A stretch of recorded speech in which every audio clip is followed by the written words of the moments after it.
இறையேசுவில் பிரியமுள்ள அன்பான சகோதரர் சகோதரிகளே, இன்றைய நற்செய்தி வாசகம் இயேசு யார் என்பதை நமக்கு அழகாகவும் ஆழமாகவும் வெளிப்படுத்துகிறது. இயேசுவின் இரக்கம், ஜெப வாழ்க்கை மற்றும் அவர் கொண்டிருந்த பணியின் நோக்கம், இந்த மூன்றையும் நாம் இங்கே பார்க்கிறோம். சினகோகில் இருந்து வெளியே வந்த இயேசு சீமோன் மற்றும் அந்திரேயாவின் வீட்டிற்கு செல்கிறார். அங்கே சீமோனின் மாமியார் காய்ச்சலால் படுக்கையில் கிடக்கிறார். இயேசு அவளை பார்த்து இறங்குகிறார். அவளை கைப்பிடித்து எழுப்புகிறார். உடனே காய்ச்சல் அவளை விட்டு போகிறது. இங்கே நாம் ஒரு முக்கிய உண்மையை கற்றுக்கொள்கிறோம்.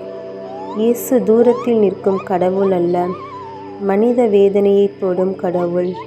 நோய், துன்பம், தனிமை, மன அழுத்தம் எதுவாக இருந்தாலும் இயேசு அதை கவனிக்கிறார். குணமடைந்தவுடன் அந்த பெண் இயேசுவுக்கும் சீடர்களுக்கும் பணிவிடை செய்கிறார். இதன் அர்த்தம் மிக ஆழமானது. குணமடைதல் சேவையிலேயே நிறைவு பெறுகிறது.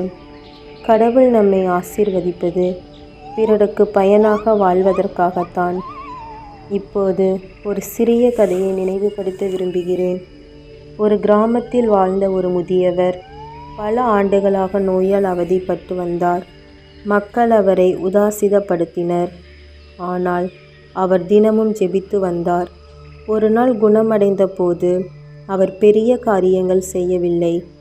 ஆனால் அவர் ஒவ்வொரு நாளும் ஆலயத்திற்கு சென்று விளக்கை ஏற்றி வரும் மக்களுக்கு புன்னகையுடன் ஒரு வார்த்தை சொல்வார். அந்த சிறிய சேவையால் பலரின் மனம் அமைதியடைந்தது. அன்பார்ந்தவர்களே, சேவை என்பது பெரிய காரியமல்ல, அன்போடு செய்யப்படும் சிறிய செயல்தான் உண்மையான சேவை. நற்செய்தியில் நாம் பார்க்கிறோம். மாலையில் ஊர் முழுவதும் இயேசுவை சுற்றி கூடுகிறது. அவர் பலரை குணப்படுத்துகிறார், தீய ஆவிகளை ஓட்டுகிறார். அனைவருக்கும் இடம் கொடுக்கும் இயேசுவை இங்கே காண்கிறோம். ஆனால் அடுத்த காட்சி மிகவும் முக்கியமானது. அதிகாலையில் இன்னும் இருள் நீங்காத நேரத்தில் இயேசு தனிமையான இடத்திற்கு சென்று ஜெபிக்கிறார். இது நமக்கு ஒரு பெரிய பாடம். இயேசுவுக்கே ஜெபம் தேவைப்பட்டால் நமக்கு எவ்வளவு தேவை? நாம் பல நேரங்களில் நேரமில்லை என்று ஜெபத்தை ஒதுக்குகிறோம்.